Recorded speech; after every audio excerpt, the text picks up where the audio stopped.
V D സതീശന്റെ ജാതകം ഒന്ന് പരിശോധിക്കുന്നത് നല്ലതായിരിക്കും. എങ്ങനെയാണ് നാവിൽ ഗുളികൻ കയറിയത് എന്ന് ആരെങ്കിലും ഒന്ന് ഗണിച്ച് പറഞ്ഞു കൊടുത്താലും നല്ല കാര്യം തന്നെ.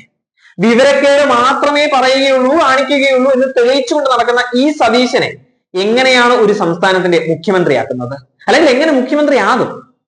സതീശന്റെ നിരാശ നമുക്ക് മനസ്സിലാക്കാൻ സാധിക്കുന്ന ഒന്നാണ്. അടുത്ത വർഷം മുഖ്യമന്ത്രി കുപ്പായം ഉദ്ഘാടനം ചെയ്യാമെന്ന് മനപ്പായസം കുടിച്ചു നിന്ന വിഴിഞ്ഞം തുറമുഖത്തെയാണ് പിണറായിയും മോദിയും കൂടി ഉദ്ഘാടനം ചെയ്ത് ഒരു പരുവത്തിലാക്കിയത്. അതെങ്ങനെ സഹിക്കാൻ പറ്റും? പക്ഷെ സഹിച്ചേ പറ്റുള്ളൂ. അപ്പോഴാണ് എന്നെ വിളിച്ചില്ല എന്ന് കൊച്ചു പിള്ളാര് പറയുന്നത് പോലെ ചിലതെല്ലാം പറഞ്ഞ് ഈ പ്രതിപക്ഷ നേതാവ് കളത്തിൽ വന്നിരിക്കുന്നത്. വളരെ തരം താണം നാണം കെട്ട ഇടപാടായിപ്പോയി എന്ന് മാത്രമേ അതിനെപ്പറ്റി പറയാൻ സാധിക്കുകയുള്ളൂ. സതീശനെ പിന്താങ്ങി മുരളിക്കും ചെന്നിത്തലയ്ക്കും ഒക്കെ ചിലതെല്ലാം പറയേണ്ടി വന്നു. അത് അവരുടെ ഗതികേട് കൊണ്ടാണ്.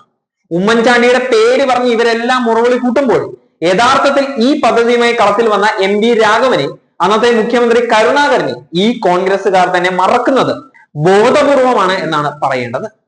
ചാരക്കേസിൽ പെടുത്തി കരുണാകരനെ പറപ്പിച്ചപ്പോൾ തന്നെ കരുണാകരനെ നിത്യവിസ്മൃതിയിലേക്ക് അയക്കാൻ തലമുതിർന്ന പല കോൺഗ്രസുകാരും ശ്രമിച്ചിട്ടുണ്ടായിരുന്നു.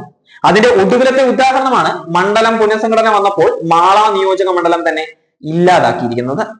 ചില കോൺഗ്രസ് നേതാക്കളെങ്കിലും അവരവരുടെ മണ്ഡലം കൈപ്പിടിയിൽ ഒതുങ്ങാവുന്ന രീതിയിൽ പരിഷ്കരിച്ചുവെങ്കിലും 140 മണ്ഡലങ്ങളെയും ശ്രദ്ധിച്ച ഒരു കോൺഗ്രസ്സുകാരൻ പോലും ഉണ്ടായിരുന്നില്ല. കരുണാകരൻ നേതാവായിരുന്ന കാലത്ത് അങ്ങനെ ആയിരുന്നില്ല. അതിന്റെ പരിണത ഫലമാണ് കഴിഞ്ഞ 15 കൊല്ലമായിട്ട് ഈ കോൺഗ്രസ്സുകാർ അനുഭവിച്ചുകൊണ്ടിരിക്കുന്നത്. കഴിഞ്ഞ മണ്ഡലം പുനഃസംഘടനയ്ക്ക് ശേഷം 2011 കേവല ഭൂരിപക്ഷത്തിന്റെ മാത്രം ബലത്തിൽ 5 കൊല്ലം ഭരിക്കാൻ സാധിച്ചു. അതും തികഞ്ഞ അഭ്യാസിയായ ഉമ്മൻചാണ്ടി ആയതുകൊണ്ട് മാത്രം. ചെന്നിത്തല ഉമ്മനിട്ട് ഒരുപാട് ചാണ്ടി നോക്കിയതാണ്, ഫലിച്ചില്ല എന്നത് മാത്രം. അതോടുകൂടി കോൺഗ്രസിന്റെ കേരളത്തിലെ ആഫീസ് കൂട്ടി. ഇനി ആ ആഫീസിൽ തുറക്കാൻ പ്രതീക്ഷയോടെ കാത്തിരിക്കുന്ന ഒരാളാണ് വി ഡി സതീശൻ. ഈ രീതിയിലാണ് പോക്കെങ്കിൽ സതീശന്റെ കാര്യം പോക്ക് തന്നെയാണ്.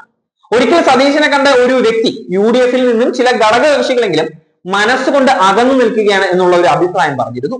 കോൺഗ്രസിന് ഭരണ താല്പര്യം ഇല്ല എങ്കിൽ ഭരണ താല്പര്യം ഉള്ളവരുടെ കൂടെ പോകേണ്ടി വരുമെന്ന് ചില ഘടകകക്ഷികളെങ്കിലും പിറുപിറുക്കുന്നത് അറിഞ്ഞുകൊണ്ടാണ് ഈ സുഹൃത്ത് മുന്നറിയിപ്പ് നൽകിയത്.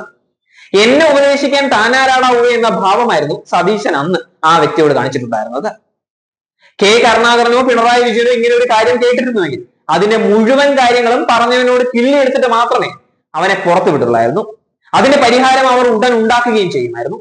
80കളിലെ കരുണാകരൻ മന്ത്രിസഭയെ അട്ടിമറിക്കാൻ കോൺഗ്രസിലെ 8 MLA-മാരെ ഇടതുമുന്നണി കൂട്ടുപിടിച്ചിരുന്നു. അന്നത്തെ ഇടതുമുന്നണി കൺവീനറായിരുന്നു കുഞ്ഞിക്കണ്ണനായിരുന്നു ഇത് കൈകാര്യം ചെയ്തിട്ടുണ്ടായിരുന്നത്. ഈ 8 പേരെയും പരസ്പരം അറിയാതെ പല സ്ഥാനത്തായി പാർപ്പിച്ചു. അതിനിടെ ഒരു തീരദേശവാസി പുറത്തു ചാടി അല്പം മദ്യസേവയ്ക്ക് പോയിട്ടുണ്ടായിരുന്നു. ബാറിൽ നിന്ന് സുഹൃത്തിനോട് ഈ മന്ത്രിസഭയെ അട്ടിമറിക്കാൻ ഞാനില്ല എന്ന് പറയുന്നത് കേട്ട് ഒരാൾ രാത്രി 11 മണിക്ക് തന്നെ കരുണാകരന് വിവരം നൽകുകയായിരുന്നു. അന്നത്തെ ആഭ്യന്തരമന്ത്രിയായിരുന്ന വയലാർ രവി കറുപ്പും മഞ്ഞയും പെയിന്റ് അടിച്ച സാധാരണ ടാക്സി കാറിൽ പോയി ഈ പറഞ്ഞ വിദ്വാനെ ആദ്യം അങ്ങ് പൊക്കി. വിവരങ്ങൾ ചോദിച്ചറിഞ്ഞ് മറ്റ് 4 പേരെ കൂടി രാത്രിക്ക് രായ്മാനം കൂറുമാറ്റി. ബാക്കി 3 പേരെയും കണ്ടുകിട്ടിയില്ല. പിറ്റേ ദിവസം അവിശ്വാസ പ്രമേയ ചർച്ച വോട്ടിനുള്ളപ്പോൾ മറ്റുള്ളവരും കൂടെയുണ്ട് എന്നുള്ള ധാരണയിൽ ആ മൂവർ മാത്രം അവിശ്വാസത്തിന് അനുകൂലമായി വോട്ട് ചെയ്തു എന്നത് ചരിത്രമാണ്. പാതി രാത്രിക്ക് ആരോടും സംസാരിക്കില്ല എന്ന് കരുണാകരൻ തീരുമാനിച്ചിരുന്നുവെങ്കിൽ മന്ത്രിസഭ താഴെ കിടന്നേനെ. ഇതുകൊണ്ടാണ് കാർന്നോർമാർ പറയുന്നത് ചെറിയവൻ പറഞ്ഞാൽ ചെവിട്ടിൽ കേൾക്കണം. ഒരുവൻ പറയുന്നത് നമുക്ക് പ്രയോജനമില്ലെങ്കിൽ തള്ളിക്കളയാം. പക്ഷെ നമ്മൾ ആദ്യം അവൻ പറയുന്നത് മുഴുവൻ കേൾക്കുവാനുള്ള സന്മനസ് കാണിക്കണം. ഇടതുമുന്നണിയിലുള്ള ചില ഘടകകക്ഷികളിൽ പ്രതീക്ഷ അർപ്പിച്ച് വി ഡി സതീശൻ സമയം കളഞ്ഞുകൊണ്ടിരിക്കുകയാണ്. ആട്ടിൻമുട്ടന്റെ പുറകെ കുറുക്കൻ നടന്ന അവസ്ഥയാകുമെന്നേ അതിനെപ്പറ്റി പറയാൻ സാധിക്കുകയുള്ളൂ. ഇപ്പോൾ PV അൻവറിന്റെ പിറകെ നടന്നാണ് സമയം കളയുന്നതും പരിഹാസ്യനായിക്കൊണ്ടിരിക്കുന്നതും. ചുരുങ്ങിയ കാലം കൊണ്ട് രാജ്യത്തെ എല്ലാ രാഷ്ട്രീയ പാർട്ടികളിലും കടന്നുകൂടിയിട്ട് ഒടുവിൽ RSPയിലും CPM-ലും വരെ അംഗത്വം എടുക്കാൻ തയ്യാറായി നിൽക്കുന്ന അൻവറാണ് നമ്മുടെ മുന്നിലുള്ളത്. മാണി ഗ്രൂപ്പ് എന്ന കറക്കുന്ന പശുവിനെ കെട്ടഴിച്ച് വേലിക്ക് പുറത്തേക്ക് ഓട്ടിച്ചു വിട്ടവരാണ് അൻവർ എന്ന മൂരിക്കൂടന്റെ പുറകെ കയറുമായി നടന്നുകൊണ്ടിരിക്കുന്നത്. സതീശൻ അസഹിഷ്ണുത വെടിയുക തന്നെ വേണം. കൂടെയുള്ളവർ പറയുന്നത് ശ്രദ്ധിക്കാൻ ശ്രമിക്കണം. എല്ലാം തികഞ്ഞവനാണ് എന്നുള്ള ധാരണ ഉപേക്ഷിക്കുക തന്നെ വേണം. എന്നാൽ മാത്രമേ നിങ്ങൾക്ക് മേൽ ഗതി ഉണ്ടാവുകയുള്ളൂ. ഇനി കഷ്ടി 1 വർഷം കൂടിയേ ഉള്ളൂ. ഗ്രഹപാഠം ചെയ്യുവാൻ ഇനി ഒരിക്കലും സമയമില്ല. യുദ്ധക്കളത്തിലേക്ക് എടുത്ത് ചാടേണ്ട സമയമായിരിക്കുകയാണ്. തോണ്ടി മാന്തി എന്നൊക്കെ പറഞ്ഞ് സമയം കളയേണ്ട സമയമല്ല എന്ന് ഓർക്കുന്നത് നല്ലതാണ്.